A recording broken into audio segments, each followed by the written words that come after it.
Have you ever found yourself at the fourth and final epoch in Age of Empires and started thinking, this is great, but what this game really needs is another 10 of those?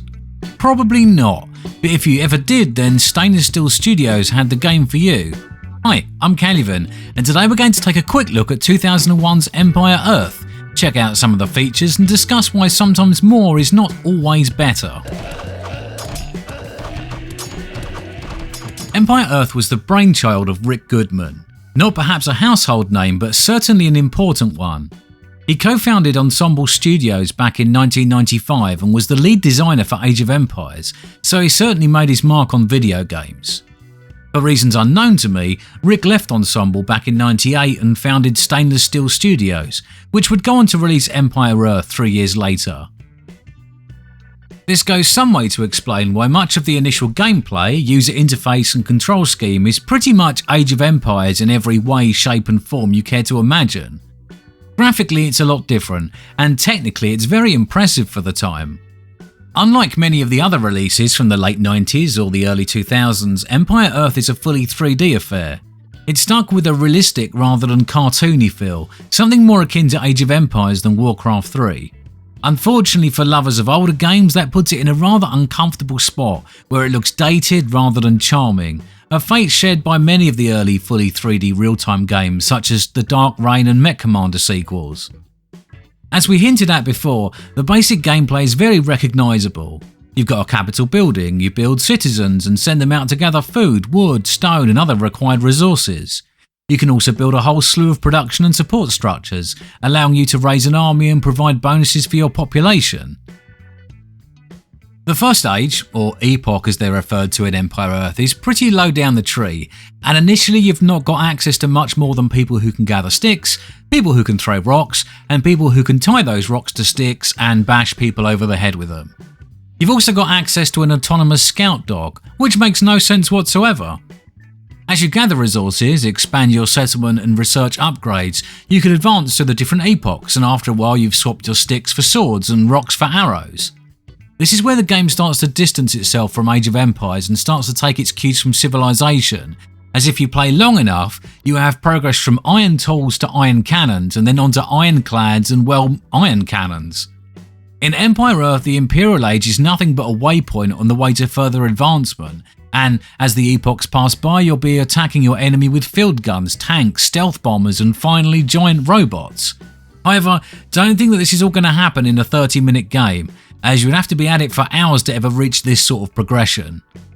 When starting a new random game, you're actually asked to choose your starting and ending epochs, a necessary feature as without it I doubt you'd ever see anything more modern than a blunderbuss.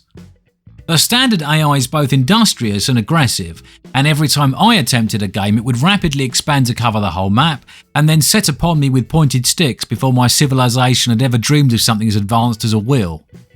After several attempts I found that if I didn't dedicate my economy to hordes of rock throwers and end the game quickly, I would be rapidly overwhelmed. This doesn't invalidate all the later technology. As I mentioned earlier, I could always start a game at the later stages. However, I found the idea of starting out in caves and ending up in gunships was kind of appealing, and on discovering that this was an unrealistic expectation, I was a little disappointed.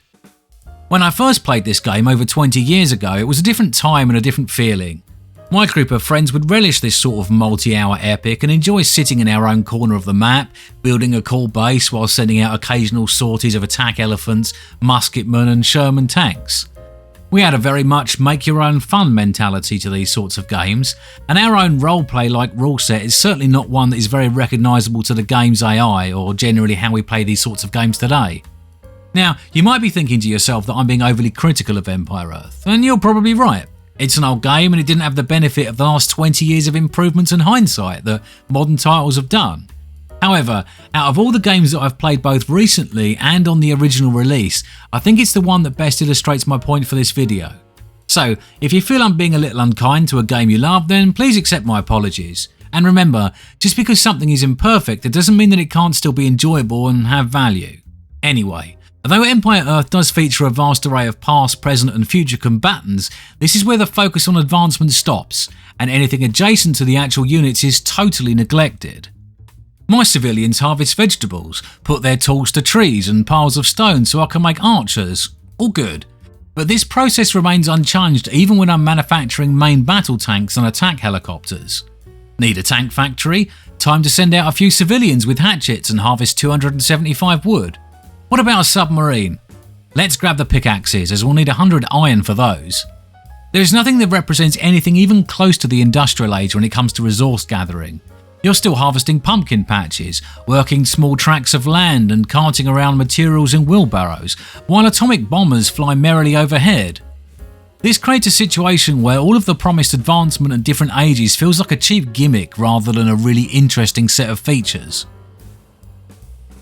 Most of the units don't really feel like anything other than reskinned and redubbed versions of their far earlier inclusions. The main battle tank is just a medium tank, which is just a cannon, which in itself is just a catapult with a different move speed and damage profile. They don't really handle much differently, and you use them in exactly the same way. The first time aircraft are included does feel a bit new, but as the epochs progress you use jets in much of the same way you used biplanes. It really gives you the vibes of a fan-made mod of a different game, with any resultant oddities caused by limitations in the modability of the product. This is a shame, as Empire Earth isn't just hugely ambitious, it's also very deep with a massive number of features to be found in every single aspect of it. As well as all of the single-player campaigns, the multiplayer modes, AI battles and standalone missions, there's also a fully fledged scenario editor for you to create challenges for yourself and others. The game itself has a huge amount of tech options, upgrades and customizations, and as you go from one age to another, each one comes complete with its own set of audio and vocal responses, sound effects and models. Right away. From an actual combat point of view, the game has a very much rock, paper, scissors approach to the performance of various unit classes, which gets increasingly more complex as you advance through the epochs. It starts out as a simple spear beats club, club beats bow, bow beats spear sort of affair, and then expands out to gun and horse beats sword and horse, which beats gun and no horse, which loses to tank unless it's an anti-tank gun and no horse, or the tank is an anti-tank tank. By the time you're deep into the game, it's progressed into a rock, paper, scissors, pen, sword, crowbar, umbrella, robot situation that's almost impossible to decode and understand without hours of reading and practice. On top of this, the ordering, moving and positioning of troops seems to be part science, part mystic art to me, and a lot of the actual battles are far from satisfying because of it. In case you think I'm cherry-picking the most finicky parts of the game for my complaints, let me assure you that isn't the case. Overcomplexity appears to be the key design concept in Empire Earth, and it loves to use 3 or 4 separate mechanics when one would do just fine. Take improvements to your empire as an example. Let's say you want to improve the gathering rate of your citizens. There are upgrade options on the Empire perk screen. There are also researchable upgrades on your capital building, and you can also build a granary for some more upgrades.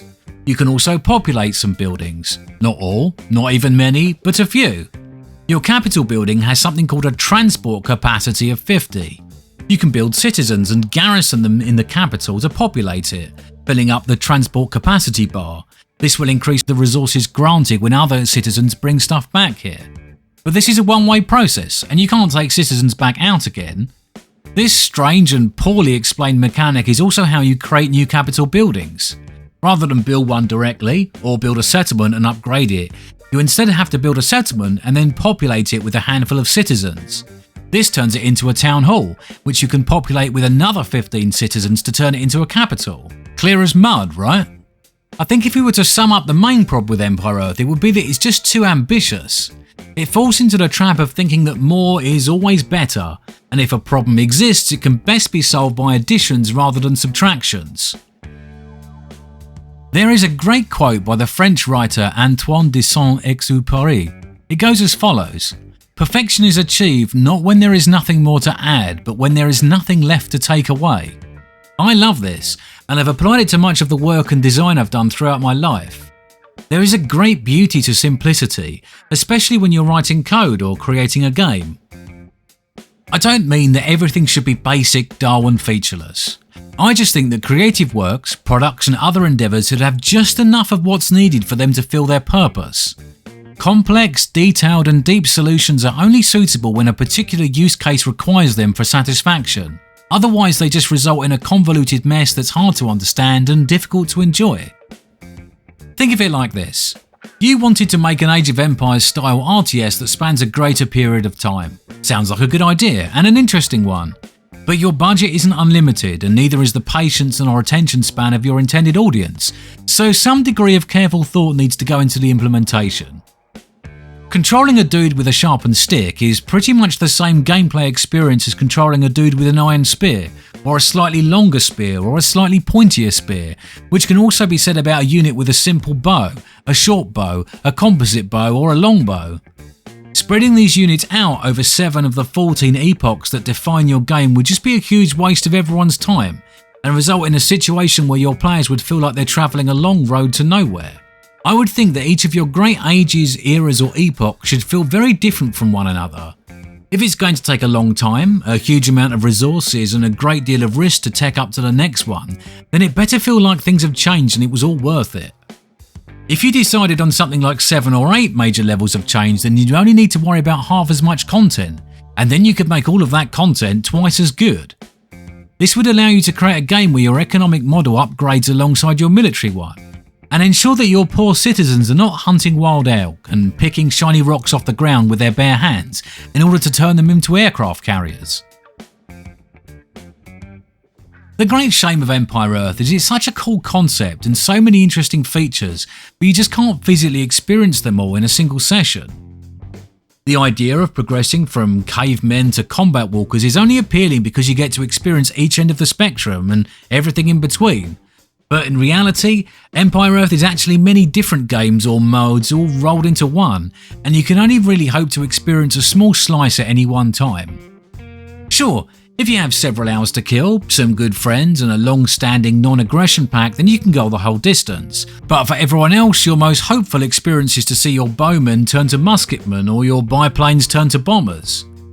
Despite all of my complaints, Empire Earth isn't a bad game. There's a lot to do, a lot to play and a lot to experience, and in all honesty I do remember enjoying it quite a lot back in the day. I think it's a product of its time, and back in 2001 it certainly stood out amongst the crowd and was met with a pretty good reception and great reviews. It had huge ambition, a massive scope and big dreams, and I think if it had turned out a little differently then it would probably have been a pretty solid 4X game instead of an RTS. Perhaps that's its problem. It's too big for an RTS, but too small for a grand strategy game, and it occupies a sort of awkward midpoint between both.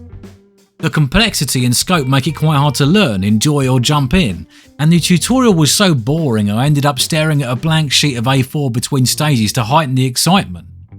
It's a niche experience to be sure, but there is fun to be had, and to get the most out of it you need a lot of long, quiet evenings at home with nothing else to do. I think it's possible to have too much of a good thing, and Empire Earth certainly suffered from this curse and is probably why it didn't endure the same way that Age of Empires or Civilization did. Empire Earth did get 2 sequels, one in 2005 and another in 2007. I can't really remember what they're like, but the reviews seem to indicate that the second one was quite good and the third one wasn't. But I hope to check them out in the near future and I'll let you know how I get on.